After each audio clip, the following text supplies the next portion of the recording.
अल्हम्दुलिल्लाहि रब्बिल आलमीन वस्सलातु वस्सलामु अला ख़ातमिन नबिय्यीन अम्मा बाद फ़ऊज़ु बिल्लाहि मिनश शैतानिर रजीम बिस्मिल्लाहिर रहमानिर रहीम।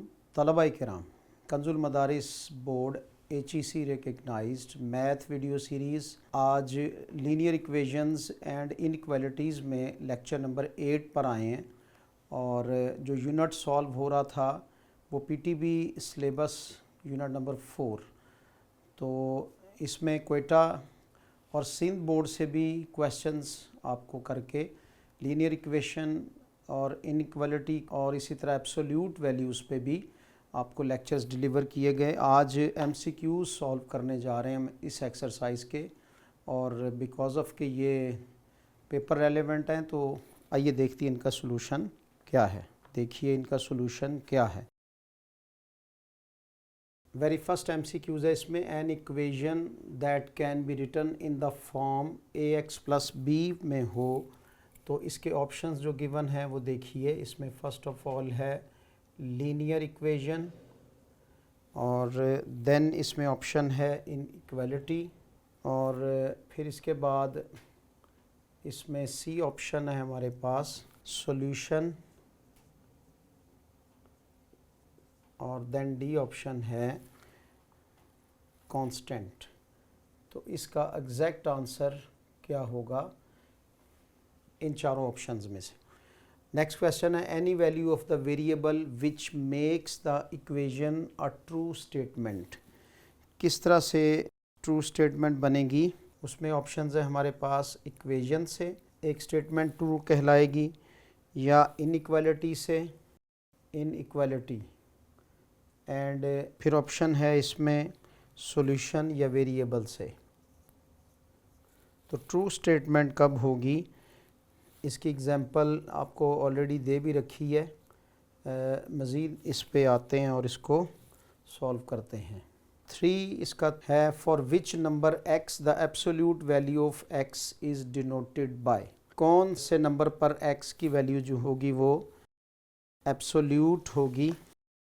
तो उसके लिए हमारे पास कौन सा साइन है जो एब्सोल्यूट वैल्यू को शो करता है। क्या वो x है, क्या वो -x है, या फिर वो x मॉड है, और या फिर ऑप्शन D जो है हमारे पास वो 0 है।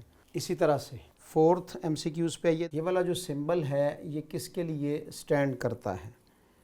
नंबर 1 ऑप्शन इसमें है ग्रेटर दैन, B ऑप्शन इसमें है greater than equal to, greater than साथ में है और इक्वल टू।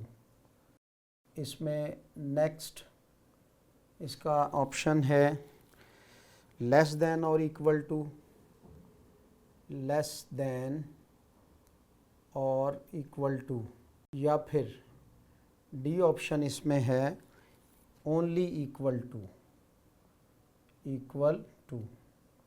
तो ये वाला जो साइन है किसके लिए स्टैंड करता है। इसी तरह का एक क्वेश्चन नेक्स्ट वाला है, इसमें क्या आ जाएगा स्मॉलर दैन। क्या ये स्मॉलर दैन को रिप्रेजेंट कर रहा है, या फिर ये greater than and equal to को रिप्रेजेंट कर रहा है, ग्रेटर दैन और इक्वल टू। नेक्स्ट ऑप्शन, क्या ये लेस दैन और इक्वल टू को रिप्रेजेंट कर रहा है, या फिर ये इक्वल टू को रिप्रेजेंट कर रहा है। कौन सा साइन, ये वाला साइन। सॉल्यूशन x-3 मॉडुलस 5 का क्या, ये होगा 8 व -2, या फिर B ऑप्शन -8 व -2, -8 व -2। इसको भी मिडल ब्रैकेट में शो कर दिया जाए। देन C ऑप्शन इसमें है 8 व 2, और D ऑप्शन इसमें है -8 व 2। ये जो वाव है मैं वो कॉमा को असल में सेपरेट करने के लिए कह रहा हूँ कि ये या ये। 7th solution of x modulus 3, इसका आंसर क्या ओनली 3 होगा, या फिर -3 होगा, या फिर C ऑप्शन में हमारे पास है +-3 होगा, या 0 होगा। एक्यूरेट आंसर आपको बताना है। Solution of x minus 1 modulus 4, तो इसका आंसर क्या 5 व माइनस 3 होगा, और बी ऑप्शन -5 व -3 होगा, -5 कॉमा -3।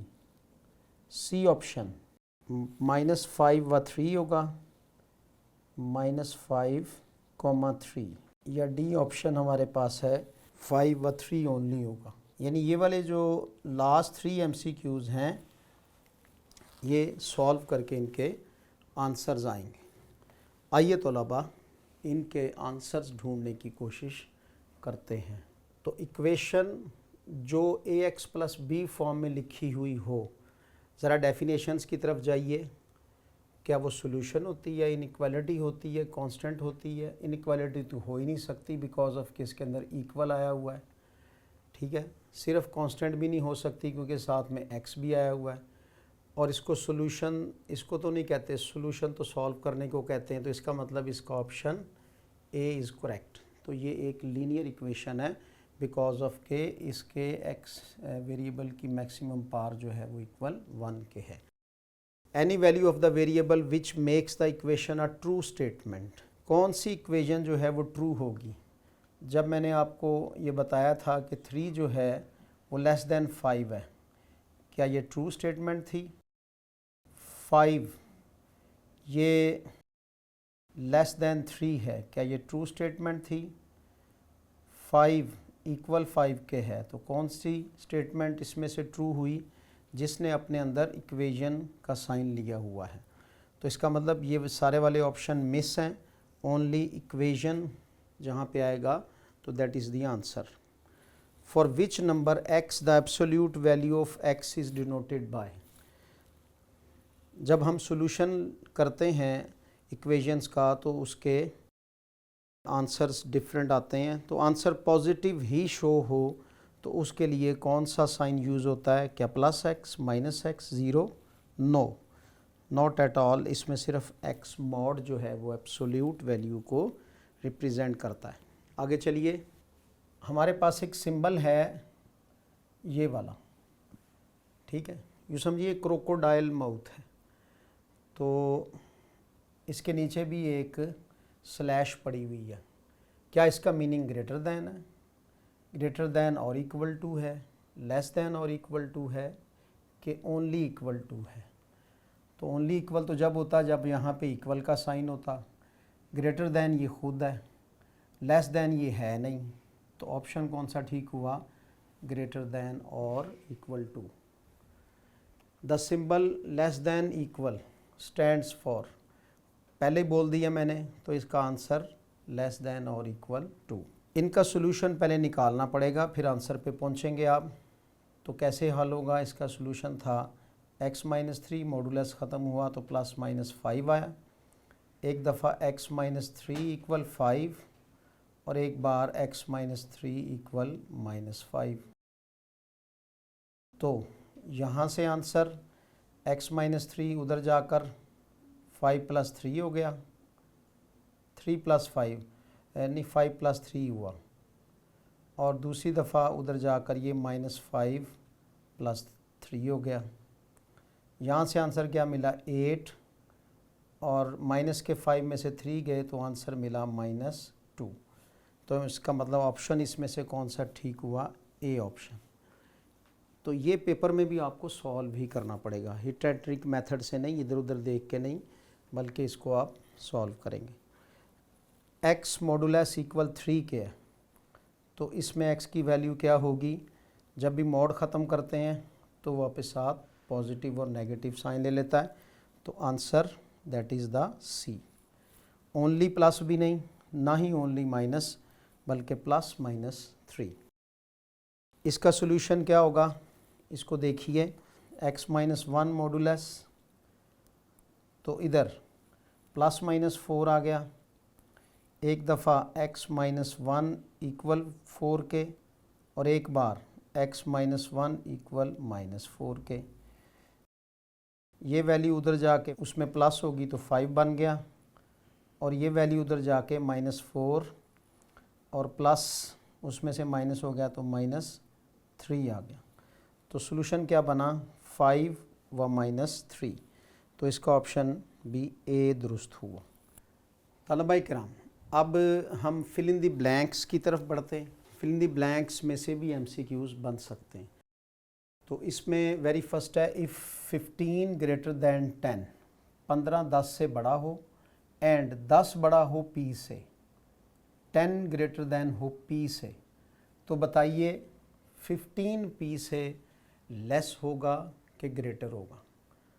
जी तलबा किराम, तो इस सूरत में देखिए, जब 15 10 से बड़ा है और 10 ऑलरेडी P से फिर बड़ा हो जाएगा, तो इसका मतलब 15 जो है वो ग्रेटर रहेगा P से।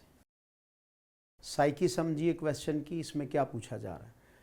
इफ़ -3 ग्रेटर दैन x, -3 बड़ा है x से और x बड़ा है आगे y से, तो चूँकि x y से बड़ा है तो फिर -3 जो है वो भी y से ग्रेटर ही रहेगा, यहाँ भी ग्रेटर का साइन आएगा। If a less than 60, a छोटा है 60 से एंड 60 लेस दैन b से है और 60 b से छोटा है, तो एक्चुअल में a भी b से लेस रहेगा। कोई मुश्किल लैंग्वेज नहीं है।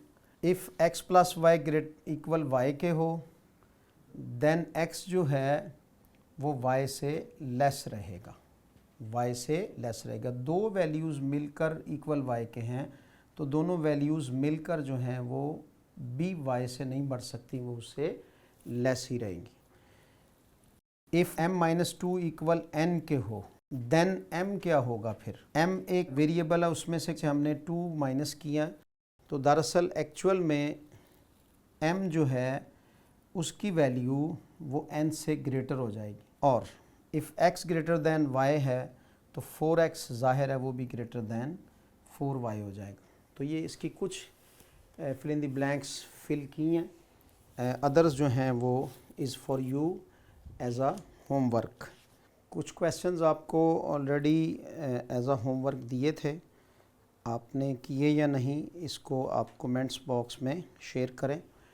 एक दो और क्वेश्चंस आपको अब एज अ होमवर्क असाइन होने लगे। ये होमवर्क आप अपनी नोटबुक्स पर सॉल्व करेंगे। उसमें क्या है, 4/3 और इंटू 2x प्लस 3, ये ग्रेटर दैन इक्वल टू है 10 माइनस 4x/3 के।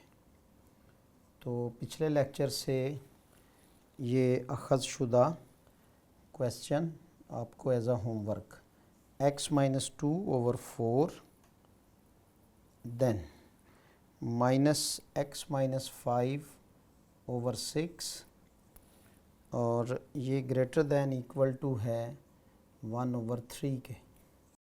ये होमवर्क असाइनिंग जो है यही तो आपकी मैथ्स में परफेक्शन को अपग्रेड करेगी।